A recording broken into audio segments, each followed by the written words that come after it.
మన ప్రభువును రక్షకుడైన యేసుక్రీస్తు నామములో మీకు శుభములు వందనములు తెలియజేస్తున్నాను.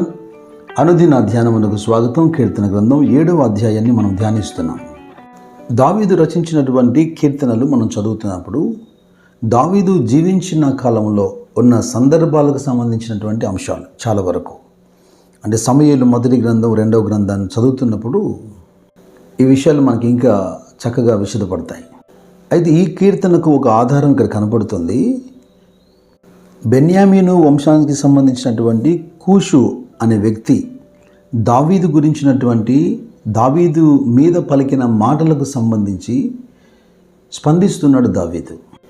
ఈ కూషు కూడా బెన్యామీను వంశానికి సంబంధించిన వాడు అని రాయబడింది కనుక అతడు సౌలు పక్షాన ఉంటూ దావీదు మీద ఏదో కాని మాటలు లేదా అబద్ధములు కల్పించి చెప్పినట్టుగా ఉన్నాడు. చేయని ఒక నేరమేదో అతని మీద మోపబడింది.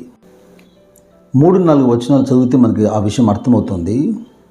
యెహోవా నా దేవా, నేను ఈ కార్యము చేసినడల, నా చేత పాపము జరిగినడల, నాతో సమాధానముగా ఉండిన వానికి నేను కీడు చేసినడల, తన గురించి చెప్పబడినటువంటి మాటలు అసత్యమని, అటువంటి పని తన వలన జరగలేదని, అటువంటి పాపము తను ఒకవేళ చేస్తే దానికి ప్రతీకారంగా శత్రువు నన్ను తరిమి పట్టుకుననిమ్ము, నా ప్రాణమును నేలకు అణగదొక్కనిమ్ము, నా అతిశయాస్పదము మంటిపాలు చేయనిమ్ము.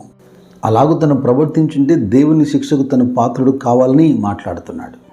దావీదు జీవితాన్ని క్షుణ్ణంగా మనం చూసాం. చాలా సందర్భాల్లో శత్రువులు తన చేతికి దొరికినప్పటికీ కూడా నిర్నిమిత్తముగా తనని బాధిస్తున్న వారిని కూడా అతడు రక్షిస్తూ వచ్చాడు. సమూయేలు మొదటి గ్రంథం 24వ అధ్యాయంలో తనను తరుముతున్నటువంటి సౌలు రాజుతో అంటాడు 11వ వచనంలో, నా తండ్రి చూడుము, ఇదిగో చూడుము, నిన్ను చంపక నీ వస్త్రపు చెంగు మాత్రమే కోసి తిని గనక నా వలన నీకు కీడు ఎంత మాత్రమును రాదు, నాలో తప్పిదం ఎంత మాత్రము లేదని నీవు తెలుసుకోవాలి. ఈ విషయంలో నేను ఏ పాపము చేయకుండా ఉండగా ఎందుకు నా ప్రాణము తీయాలని చూస్తున్నావు? తనను చంపడానికి వెతుకుతూ ఉన్న సౌలు గుహలో ఒంటరిగా దొరికినప్పుడు దావీదు అతన్ని చంపలేదు. మరొక సందర్భంలో కూడా సమూయేలు మొదటి గ్రంథం 26వ అధ్యాయంలో దావీదును పట్టుకునేందుకు తరుముతూ అలసిపోయి ఒక ప్రదేశంలో సౌలుతో ఉన్నటువంటి సైన్యము నిద్రిస్తున్న సమయంలో అభిషేయి దావీదును అడుగుతాడు, నీ చిత్తమైతే ఆ ఈటితో ఒక్క పోటు పొడిచి నేను అతన్ని భూమికి నాటుతానని. ఆ సందర్భంలో కూడా దావీదు చూడండి, యెహోవా జీవంతోడు, యెహోవాయే అతన్ని మొత్తును, అతడు ఏదో ఒక అపాయం వలన చచ్చును లేదా యుద్ధమందు నశిస్తాడు, దేవుడు అభిషేకించిన వారిని మనం చంపకూడదు, అలాగ చేసి నిర్దోషిగా మనం ఉండగలుగుతామా అని ఆపుతాడు.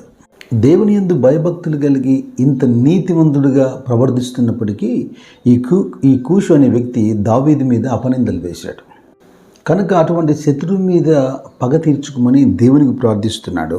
అదే సమయంలో ఈ అధ్యాయంలో దుర్మార్గులకు కలగబోవు ఆపదల గురించి అనేక విషయాలు వివరిస్తూ వచ్చాడు. చూడండి 6వ వచనంలో అంటున్నాడు, యెహోవా కోపము తెచ్చుకొని లెమ్ము, నా విరోధుల ఆగ్రహము అణచుటకై లెమ్ము, నన్ను ఆదుకొనుటకై మేల్కొనుము, న్యాయవిధి నీవు నియమించి ఉన్నావు కదా. 8వ వాక్యంలో యెహోవా జనములకు తీర్పు తీర్చేవాడు, యెహోవా నా నీతిని బట్టి నా యథార్థతను బట్టి నా విషయంలో నాకు న్యాయం తీర్చుము అని అడుగుతున్నాడు. దావీదు దేవుని సంబంధి గనక తనకేదో ఫేవర్ చేయమని అడగట్లేదు. దేవుడు అలా చేసేవాడు కాదు, కానీ న్యాయం మాత్రమే జరిగించమని ప్రార్థిస్తున్నాడు. ఈ కీర్తన మీరు గమనిస్తున్నారా? యెహోవా దేవా, నేను నీ శరణు జొచ్చి ఉన్నాను అంటూ ప్రార్థనతో ప్రారంభమవుతూ యెహోవా న్యాయం విధించేవాడని నేను ఆయనకు కృతజ్ఞతాస్తుతులు చెల్లిస్తున్నాను, సర్వోన్నతుడైన యెహోవా నామమును కీర్తించేదను అంటూ స్తుతులతో ఈ అధ్యాయాన్ని ముగిస్తున్నాడు. 18వ కీర్తనలో కొన్ని వచనాలు మనం గమనిస్తే, బలవంతులకు పగవారు నన్ను ద్వేషిస్తున్నారు, నాకంటే వారు బలిష్ఠులుగా ఉన్నారు, వారి వశము నుండి ఆయన నన్ను రక్షించెను, ఆపత్కాలమందు వారు నా మీదికి రాగా యెహోవా నన్ను ఆదుకొనెను, విశాలమైన స్థలమునకు ఆయన నన్ను తోడుకొని వచ్చెను. కారణం చెబుతున్నాడు చూడండి, నేను ఆయనకు ఇష్టుడను గనక ఆయన నన్ను తప్పించెను, నా నీతిని బట్టి యెహోవా నాకు ప్రతిఫలం ఇచ్చెను, నా నిర్దోషత్వమును బట్టి ఆయన నాకు ప్రతిఫలం ఇచ్చెను. నిర్నిమిత్తముగా మన మీద అబద్ధములు కల్పించేవారు, నెపములు మోపువారు, మన సాక్ష్యాన్ని పాడు చేసే ప్రయత్నం చేసేవారు మన ఎదురుగా ఉన్నప్పుడు వారితో మనం మాటలతో యుద్ధం చేయాల్సిన అవసరం లేదు, ముష్టి యుద్ధానికి దిగాల్సిన అగత్యము లేదు. దావీదు మంచి మాదిరిగా ఉన్నాడు. అటు వారిని ప్రార్థించి దేవుని చేతికి అప్పగిస్తున్నాడు. అయితే ఈ అధ్యాయంలో ఒక ప్రాముఖ్యమైనటువంటి విషయాన్ని మనం చూడాలి. 15-16 వచనాలు గమనించండి. వాడు గుంట త్రవ్వి దాన్ని లోతు చేసి ఉన్నాడు, తాను త్రవ్విన గుంటలో తానే పడిపోయాను. వాడు తలంచిన చేటు వాడి నెత్తి మీదకి వచ్చును, వాడు యోచించిన బలాత్కారము వాడి నడిరెత్తి మీదనే పడును. అనేక సంవత్సరాలుగా తనకు కీడు చేయాలని, తాను మేలు చేసినా తిరిగి కీడు చేసేందుకు వెంటబడినటువంటి సౌలు, లేదా తన కడుపున పుట్టినటువంటి కుమారుడైనటువంటి అబ్షాలోము తలపెట్టినటువంటి కీడు. దావీదు జీవితంలో ఎంతోమంది శత్రులు తనకు హాని చేయాలని గోతులు తీశారు. దావీదు అంటున్నాడు, తాను తీసిన గోతులో వాడే పడ్డాడని. నా అడుగులను చిక్కించుకొనుటకై వారు వలవడ్డిరి, నా ప్రాణము కృంగి ఉన్నది, నా ఎదుట గుంట త్రవ్వి దానిలో తామే పడిరి. యోబు గ్రంథంలో లేఖనం చెప్పింది కదా, 4:8, నేను చూచినంత వరకు అక్రమమును దున్ని కీడును విత్తువారు దాన్ని కోయుదురు అని. దావీదు రచించినటువంటి కీర్తనల్లో దాదాపుగా ఇలాంటి అంశం మనకు కనపడుతుంది. తన ఆపద గురించి వివరిస్తాడు, ప్రార్థన చేస్తాడు, శరణు కోరుతాడు. తన ప్రార్థనకు నిశ్చయంగా జవాబు కలుగుతుందన్న విశ్వాసంతో ముందుగానే స్తుతించడం మొదలు పెడతాడు.